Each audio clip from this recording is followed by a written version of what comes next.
Kidding me. Who is it? PCPD.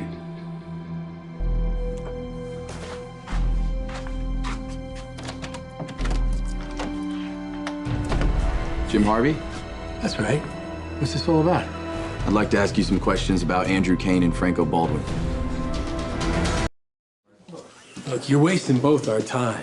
The last time I saw Drew Kane was at the hospital in front of his wife and, I don't know, maybe 30 other witnesses. And last time I saw Franco Baldwin was right before that earthquake hit. So if there's nothing else.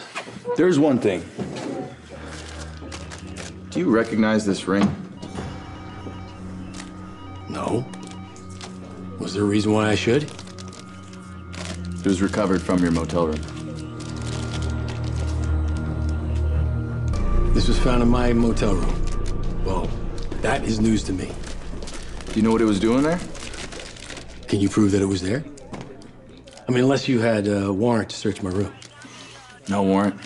Yet. Okay, well, you know, I'm gonna go out on a limb here. And I'm gonna say that you're getting this from Sam Kane and Elizabeth Weber because they were upset that I couldn't help them locate Andy and Bob.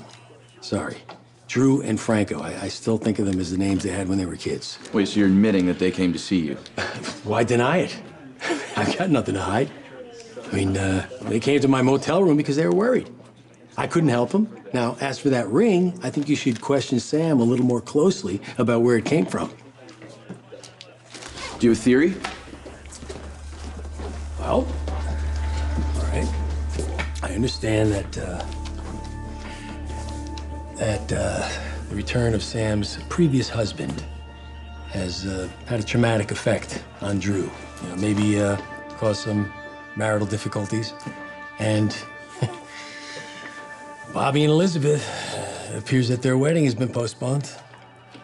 What's your point? My point is that don't you think that maybe Sam and Elizabeth, I mean, maybe they're just avoiding the real issue here? I mean, my heart goes out to them. It really does.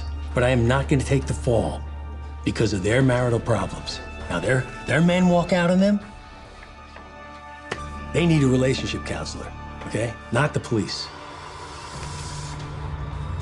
Well, I'll certainly investigate the domestic angle, but in the meantime, I want to hear more about your own interactions with Drew Kane and Franco Baldwin. Why don't you focus on their interactions with each other? What do you mean? There's bad blood between those two. Did you witness a recent altercation? Not recent. The bad blood I'm mentioning goes back to childhood. Right. You said you knew them since they were kids. What, Bobby and Andy? That's right. That's right. So I briefly dated a woman named Betsy Frank. Bobby and Andy were her sons, so she told me at the time. But there was always something not right about Bobby. In what way? Oh, well, he tried to kill Andy. I mean, Bessie had to separate them. Poor Drew got the boot. He was sent off to an orphanage. Fast forward to the present. Drew's a successful businessman, but you never get over being abandoned. Maybe Drew wants to settle the score, or maybe Bobby wants to just finish what he started.